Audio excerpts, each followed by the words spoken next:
जे म्हैसगाव या ठिकाणचा मी एक प्रगतीशील शेतकरी, एक सुशिक्षित शेतकरी म्हणून उच्च शिक्षित शेतकरी कुटुंबामध्ये आज म्हैसगाव या ठिकाणी राहुरी या तालुक्यातील असून माझी म्हैसगाव मूळ या गावी गट नंबर 311 गट नंबरमध्ये एकूण 30 गुंठे क्षेत्र असून या 30 गुंठे क्षेत्रामध्ये मी वेगवेगळ्या प्रकारचे पिकं घेत असतो. त्या अनुषंगाने आता मी 10 गुंठ्यामध्ये भाजीपाला पिके घेतलेली आहे. भाजीपाला पिकामध्ये ती एकूण 11 पिके बसवलेली आहेत 8-9 गुंठ्यात. तरी मला अपेक्षित उत्पादन 1.5 लाखाच्या पुढे जाण्याची शक्यता आहे. 16 गुंठ्यात 10 गुंठे टोमॅटो आहे, 6 गुंठ्यामध्ये 2 गुंठे गवार आहे, गावरण निर्मल 112, 2 गुंठे मिरची आहे, 2 गुंठे टोमॅटो आहे आणि 2 गुंठे वांगे आहेत. आणि थोडं मध्यंतरी ज्या ठिकाणी मोकळी जागा असेल त्या ठिकाणी कोबी आणि फ्लावर घेतलेले आहेत आणि मध्यंतरी धना वगैरे थोडा लावलेले आहेत. त्यातून अपेक्षित 1.5-2 लाखाच्या, कारण की आजचा बाजारभावाप्रमाणे भेटतोय. आणि तसं आम्ही या मागे पण शेतीमध्ये मी धनिया आणि कोथिंबीरचं पीक घेत आहे. त्याच्यातून यावेळेस जास्त उत्पादन निघण्याची मला शक्यता आहे, अपेक्षित आहे. आणि माझी एकच विनंती आहे तरुणांना का भविष्यकाळामध्ये आपण शेती करताना थोडं कष्ट स्वतः करावे. आज मोलमजुरीची खूप 300, 350, 400 रुपये मेहनत मशागतीचे रोज झालेला आहे. तो परवडत नाही. परत रासायनिक खतांचे भाव खूप गगनाला भिडलेले. 2,500, 2,000च्या पुढं खताचे भाव वाढल्यामुळे शेती परवडत नाही. हे तितकंच खरं आहे. परंतु मी पूर्णपणे जैविक माझे खत कुजून ह्या बेडमध्ये पूर्ण खत आहे. याच्यामध्ये कुठलाही जैविक एकही मात्रा दिसणार नाही आणि गोमूत्र जमदार आहे आणि त्याच्यावर कोणताही रोग किडीचा प्रादुर्भाव कमी दिसतोय. अद्यापपर्यंत मी एकही पण कीटनाशक फवारलेलं नाही आज. आणि हे मला मी इथून मागं भरपूर रासायनिक खताचा वापर करत होतो, कारण की रोगाला 15 दिवसाला बळी पडतात.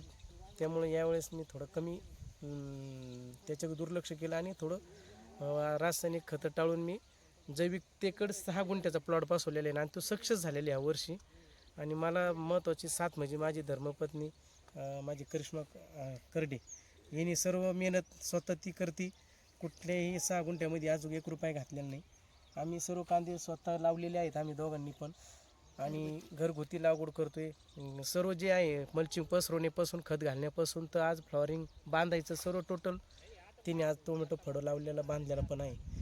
आम्ही खर्च कमी करतोय बाहेरचा, म्हणून पुढचे आम्ही जे इन्कम आहे ते पण आम्हाला बॅलन्स शीटला थोडंफार पडेल आणि पडतोय. त्यामुळे रासायनिक करणं वळता थोडं जैविक केलं तर नक्कीच आपल्याला आपल्या पाठीमाग प्रपंचिकसाठी नक्कीच थोडेफार पैसे शिल्लक राहतील आणि भविष्याचे आपल्याला नियोजन करता येईल. तसं पाहायला गेलं तर हा पूर्ण एरिया माळरान आहे, म्हणजे पाण्याचा काही सोर्स नाही, चारी बाजूनी डोंगर आहे. आणि ह्या हवामानाचा तुमच्या पिकावर काय परिणाम? भरपूर परिणाम होतो, कारण की तर तो चांगला का वाईट? वाईट जास्त, कारण की अटॅक समोरचे रासायनिक प्लॉट जास्त खतं फवारी असल्यामुळं शेजारची, त्याच्यामुळे त्याच्यावरची ती अटॅक येतात, ती इकडं पण येतात. पण हा पहिल्यापासून मूळतः हा जैविकतेवर प्लॉट असल्यामुळे याचा अटॅक कमी होतो. कारण की मला ह्यावेळेस निदर्शनात आलेलं आहे. आणि डोंगरदऱ्यामध्ये कुशीत बसलेलं म्हैसगाव हे छोटंसं गाव खूप म्हणजे पाणी पण थोडं कमी आहे, परंतु लोक आणि आम्ही पण त्या मानाने शेतीकडे थोडं लक्ष दिले. पाण्याचं तुम्ही नियोजन कशा पद्धतीने करता? कारण हा पूर्ण दुष्काळ पट्टा म्हणून आता तसं ओळखला जातो. ठीक आहे, अलीकडे निळवंडे धरणाचं तुम्हाला तो लाभ भेटला आहे, त्याच्यामुळं तरी तुम्हाला पाण्याचा सोर्स आहे. इतर वेळेस पाण्याचा सोर्स नसता तो तुम्ही कशा पद्धतीने आज?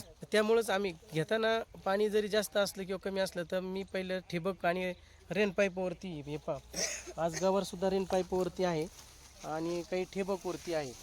हे रेन पाईप आहे आणि हा ठिबक आहे.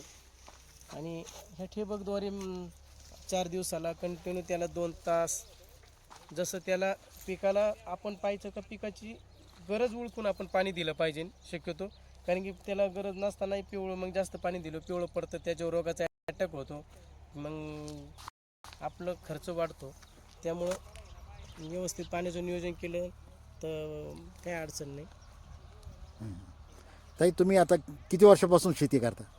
मी आता 10-15 वर जास्त समजा गहू काढणे आहे, तिथे जास्त माणसाची गरज आहे, तिथंच आम्ही बाई माणसं बोलवतो आणि रोजाने 1 किंवा 2 दिवस काम करून घेतो. नाहीतर सर्व शेती आम्ही दोघंच हँडल करतो. तसं म्हणायला गेलं तर शेती खूप परवडते केली तर. नाहीतर काही लोक काय करतात, रोजाने माणसं लावतात, त्यांना उत्पन्न तेवढं भेटत नाही. रोजंदारी माणसांना पण पैसे द्यावा लागतात, मग खतांना पैसे.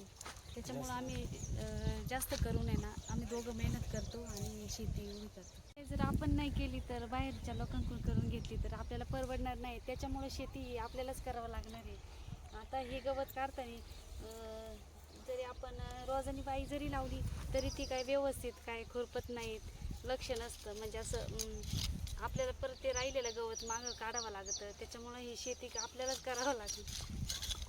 हे बघा, हे गवत आहे, काही बारीक पाठीमागं राहिलं हे सुद्धा आपल्यालाच हे करावं लागतं.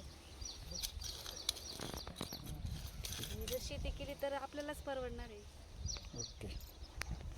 ही ना आपण सर्वांनी घरच्यांनी मिळून केली पाहिजे तरच आपल्याला परवडणार आहे. आपण जर रोजानी माणसं घेतली तर जे शेतीतून निघणार उत्पन्न हे सर्व मजुरांना द्यावं लागेल. त्याच्यामुळे शेती सर्वांनी केली पाहिजे आणि शेती परवडते पण.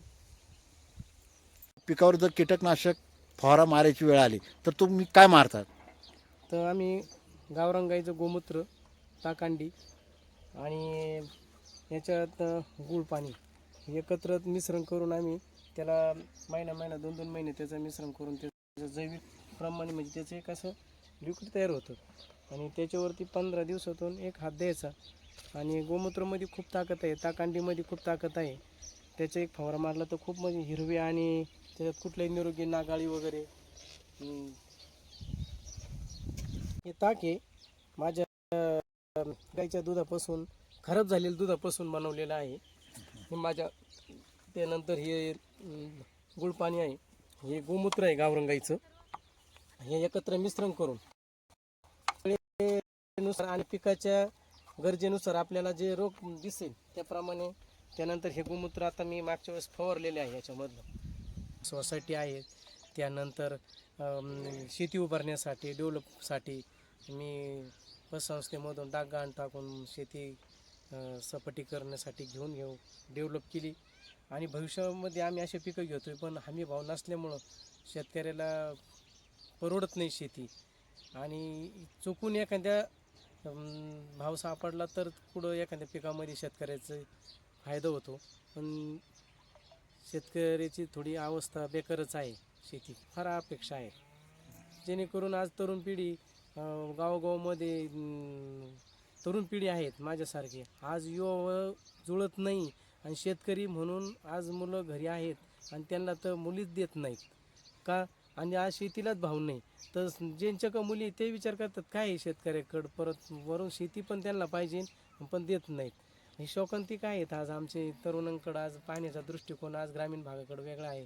त्यामुळे शासनाने जर त्यांच्या जर ठरवलं शेतकऱ्याचं, आज 2,000 3,000 बहीण लाडकी हे योजना देऊन हे फक्त पानं पुसलेत. कोणीच मागितली नव्हती शासनाकडं का मला ही योजना द्या म्हणून.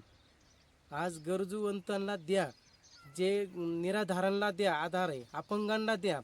आणि जे शेतकरी अल्पभूधारक आहे त्याची उत्पन्न म्हणजे त्याची आर्थिक गणित स्थानिक लेवलला पाहून जे मोठे शेतकरी आहेत ते सधन आहेत, त्यांना अपेक्षित नसेल तर त्यांना काही गरज नसताना नका देऊ. आज मी तिला जे हुशार जे शेतकरी आहे शासनाचे सर्व लाभ मध्यमवर्गीय मोठाले लुटण्याचा प्रकार आहे. पण सर्वसामान्य शेतकऱ्यांकडे आज योजनेचा पोचत नाही शासनाची. फक्त कागदपत्री मागतात पण वेळेवर मंजुरी हेलपाटे मारून ते शेतकऱ्यांना कोणताही लाभ लवकर पदरात पडत नाही.